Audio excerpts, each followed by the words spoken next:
Good morning. It is 7:15 a.m. on Tuesday, February 23rd, 2021. I'm Christiana Ellis, and I just got up. This is 5 more minutes. I actually have discovered a slightly dismaying fact, which is that when I try to go to bed early to get extra sleep, Rocket just wants to wake up early to go outside.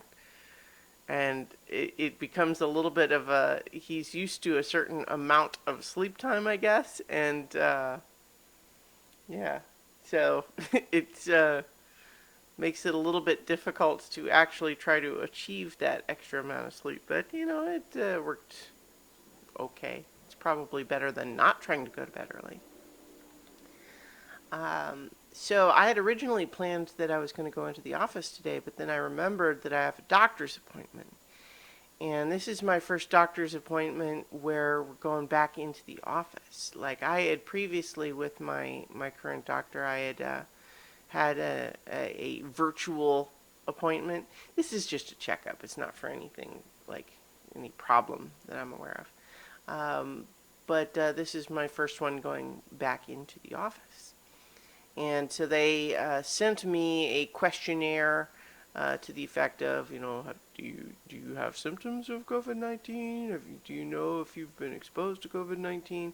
All of these sorts of things. Very reasonable protective questions, just like, and they made it even clear that it's like, it's not that if you did, you should definitely stay home. It's more like, well, actually, I don't know what would have happened if I'd answered yes. But like the answer is no.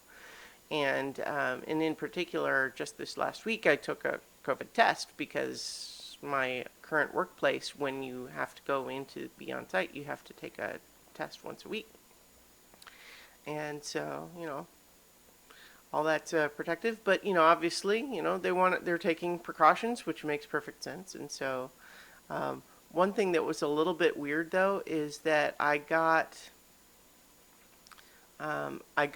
the same questionnaire by email, by text message, and by phone call. But they kept coming through the other means even when I answered it from one. So like when I answered it via the email, I kept getting the phone call and text message ones until I answered it there too. Which, like, that's a little bit weird.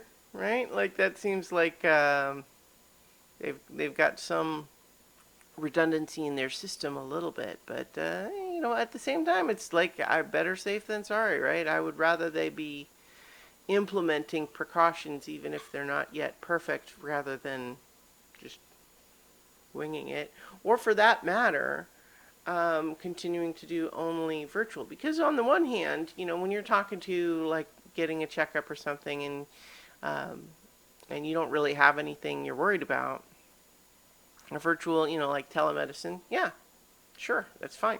But like after a while, you do like there's things that the doctor's going to see in person that they can't really do over the internet, like even just basic things like listen to your chest with a stethoscope, or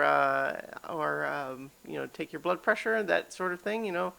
It's stuff that there's things that they would notice in person that they wouldn't via telemedicine. But so in any event, I'm headed there this morning, and yeah, so like I'm not worried about it or anything. It's just sort of like and the truth is, it's not like I've not been going anywhere. It's I've had grocery store visits, and as previously mentioned, gone into the office and stuff like that. But at the same time, there's definitely, given a year of quarantining-ish,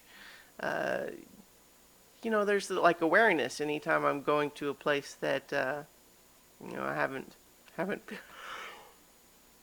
Oh, goodness, excuse me.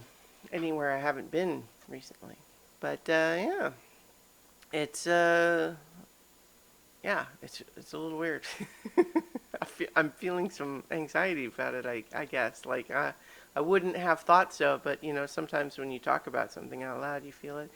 I am sure the rational part of my brain is like, yes, this is fine. There's nothing to be anxious about. But it's like, sometimes you need to not just deny those sorts of feelings, but kind of let them have their space, and but then still act accordingly. It's like if you feel you're anxious about something, you don't have to pretend that you're not, but also don't necessarily let that anxiety override an actual need to do something. And also, like, I want to just add to that, like, occasionally I use these videos to like vent about something, or just express certain things like that. But often it's not something that I necessarily really like need help with, or even for that matter, like, there's been times where people say, "Oh, I'm sorry, you're going through that and that sort of thing," and I certainly appreciate your concern. But it's also something where, like, lots of times I'm really doing okay, and it's just kind of just you know, just expressing things. It's good to say things out loud. This is something that I definitely believe pretty strongly, which is that there are a lot of there talking out loud is almost like a key in a lock. There are things that you can think in your head, but you don't really understand them until you say them out loud, and ideally with another person. It it really is different. Anyway, I guess I'll leave it there. I guess what I'm just saying is, like, I don't want anyone to worry about this little bit of anxiety that I'm talking about. This isn't just like, it's an ordinary thing. It's not a big deal. It's just more like, like, yep. Just when you feel anxiety like this, you just say, okay, well, is this a real problem? Not really. Is it something that's worth taking some precautions about? Yeah, but I was going to anyway. So it's fine. And I'll leave it there, and I'll talk to you all tomorrow for 5 more minutes.